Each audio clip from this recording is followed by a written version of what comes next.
This is Lagoon Amusement Park in Farmington, Utah. Home park to many West Coast coaster enthusiasts.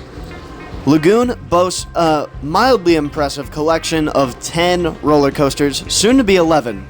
So before Primordial opens, I just want to take you guys through my top 10 coasters at Lagoon. Let's get right into it. This is Thank Your Ride Ops. Coming in at dead last, at number 10 is Puff the Little Fire Dragon. Colossus's little brother is the park's kiddie coaster, and it's a great stepping stone for younger kids, but unfortunately just doesn't have something for everyone. Now, it's a fine little ride, and I couldn't really find that much footage, so I'm not going to talk about it that much. So yeah, Puff is number 10.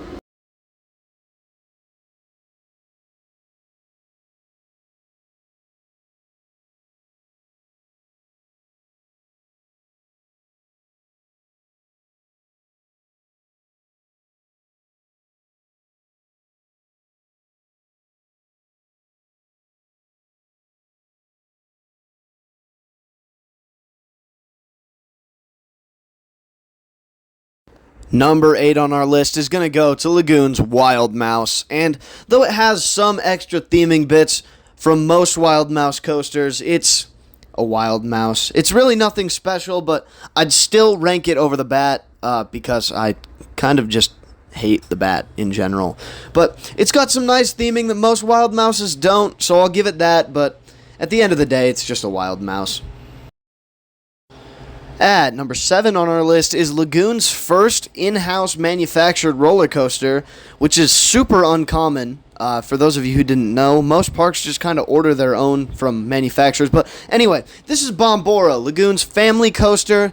It's a wonderfully smooth ride. Lots of nice curves, and it's not too long, but the onboard audio, the themed trains, and the fact that this gave way to Lagoon manufacturing 2 new rides, one of which hasn't opened, one of which is our number 1 spot. It's just a really big stepping stone for the park, and also it's a great ride. Would highly recommend this one if you're in the back section of the park, as there's not much to do there. So get a ride on Bombora next time you're at Lagoon. Number 6, we have Jetstar 2, a ride that a lot of people who've been to Lagoon actually have not been on because it requires you go with somebody else, which is kind of sad for the coaster community, if I'm being completely honest. But Jetstar is a super fun ride, crazy intense. You literally are wearing a seatbelt.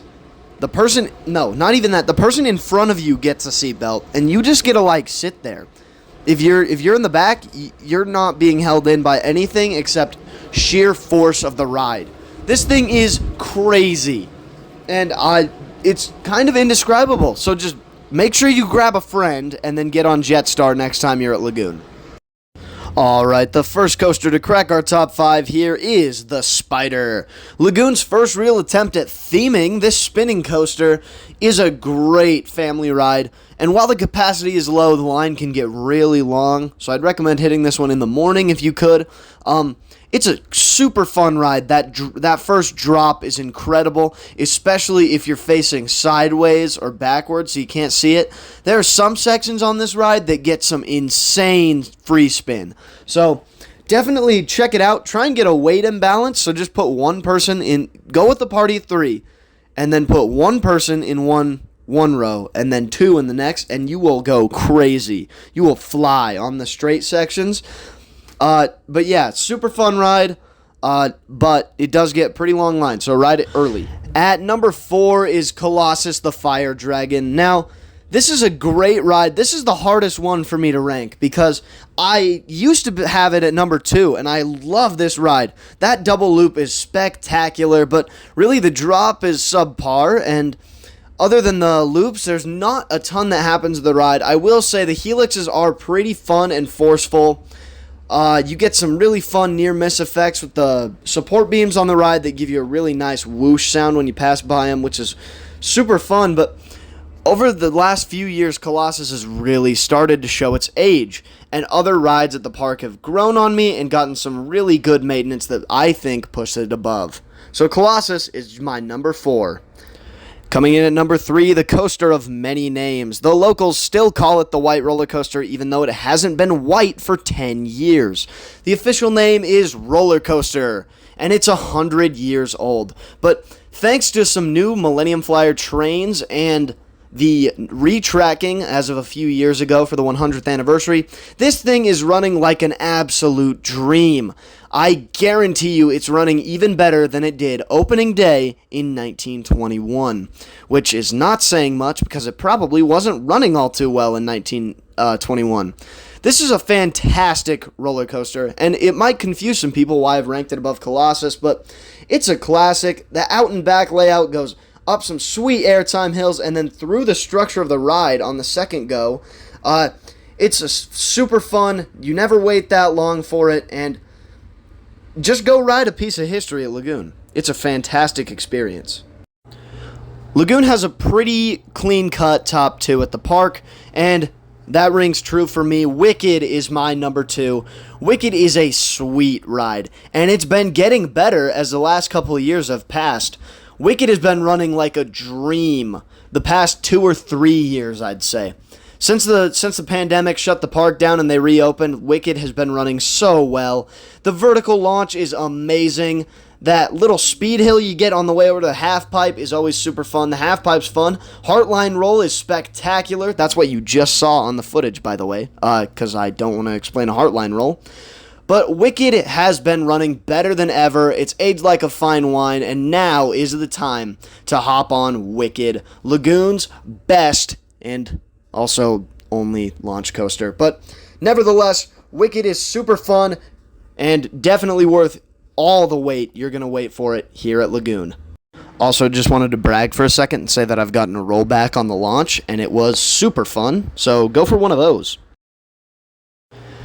And obviously coming in at number 1, if you even heard of Lagoon, you know what the number 1 is. It's Cannibal. The reason that this park is on the map for coaster enthusiasts of the US, Cannibal is insane.